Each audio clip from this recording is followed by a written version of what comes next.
Monkey pox या M pox क्या है और ये कैसे फैलता है?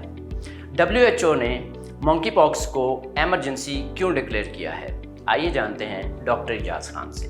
एम पॉक्स एक वायरस है जिसको पहले मंकी पॉक्स कहा जाता था और ये अमूमन जूनोसिस है, जो जिसका मतलब है कि ये एनिमल से यानी जानवरों से इंसानों में फैलता है और फिर इंसानों के अंदर ये गर्दिश करता है। इस साल 2024 में केसेस इतने ज़्यादा बढ़े, ख़ास करके उन ममालिक में जहाँ पे एम पॉक्स कभी देखा नहीं गया। जो एम पॉक्स है दो किस्म का होता है और उसको क्लैड 1 और क्लैड 2 कहा जाता है। तो क्लैड 2 जो स्ट्रेन है वो 2022 के बाद से ये शुरू हुआ था उसका आउटब्रेक, और वो आहिस्ता आहिस्ता पिछले साल ख़त्म हो गई। जो क्लैड 1 है जो कि इस आउटब्रेक में डिस्क्राइब हुई, ये एक नया वेरिएंट आप समझिए, एक नया स्ट्रेन आ गया है और उसकी केसेस होने शुरू हुए। और दूसरी बड़ी बात यह है कि वहाँ पे इसमें अमवात ज़्यादा होना शुरू होती है। अगर हम क्लैड 2 की बात करें तो वहाँ 1% से भी कम मॉर्टेलिटी है, लेकिन क्लैड 1 के अंदर 10% के अंदर लगभग लोग फौत हो जाते हैं। तो इसी की वजह से इसको देखते हुए ग्लोबल इमरजेंसी डिक्लेयर किए WHO ने। पाकिस्तान में एम पॉक्स की क्या सूरत हाल है? क्या यहाँ भी एम पॉक्स तेज़ी से फैल रहा है? इसकी अच्छी ख़ास बात यह है कि ये ट्रांसमिशन इतनी ज़्यादा आसानी से नहीं होती और हमें पता है कि ये पाकिस्तान के अंदर ये बीमारी नहीं है। ये तमाम जो केसेस होते हैं बाहर अफ्रीका में, वहाँ से ओरिजिनेट होती है और वहीं से आते हैं। पाकिस्तान इसलिए इम्पॉर्टेंट है कि पाकिस्तान के अंदर बहुत सी इंटरनेशनल ट्रैवल है और वहाँ से लोग आते हैं। 2022 के बाद से अभी तक 11 केसेस हुए हैं और इस साल एक केस आया है जो कि अभी रिसेंटली हुआ है। तो इसका मतलब ये है कि हमारे यहाँ भी पोटेंशियल है कि ये स्प्रेड हो सकती है और ये हमारे यहाँ फैल सकता है।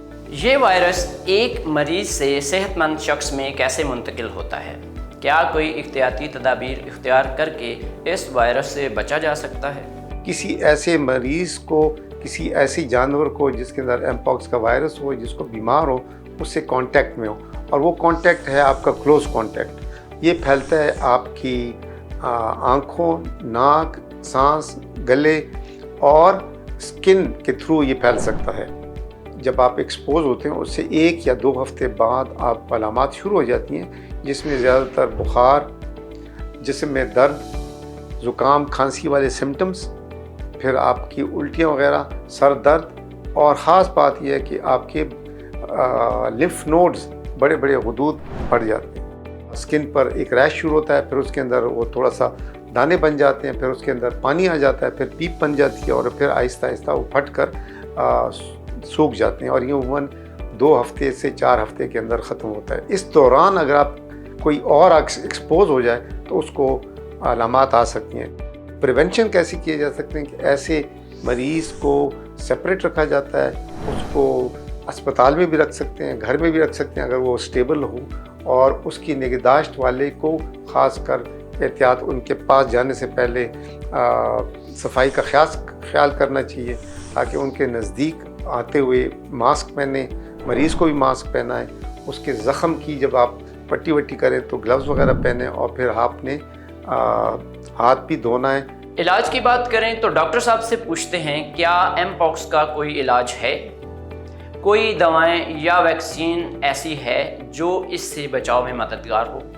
जब आपको एम पॉक्स हो जाए तो सबसे पहले तो मरीज़ का तशख़ीस है। तो तशख़ीस अमूमन PCR के थ्रू होती है, उससे कंफर्म होती है और सस्पेक्ट कर सकते हैं अगर आपकी टिपिकल सिम्टम्स हो और आपकी एक्सपोजर की हिस्ट्री हो।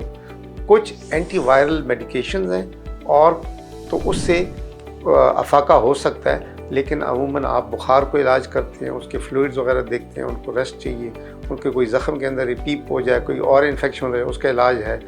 इसकी 2 वैक्सीन्स अवेलेबल हैं जो कि WHO अप्रूव्ड है और उसकी इंडिकेशन ये है कि वो हाई रिस्क ग्रुप को दी जाती है, जैसे HIV है, इम्यूनो कॉम्प्रोमाइज्ड हैं ऐसे, और जो हेल्थ केयर वर्कर्स हैं जो एम पॉक्स का लेबॉर्ट्री में उनकी तशख़ीस के अंदर शामिल होते हैं, उनके अंदर दी जाती है।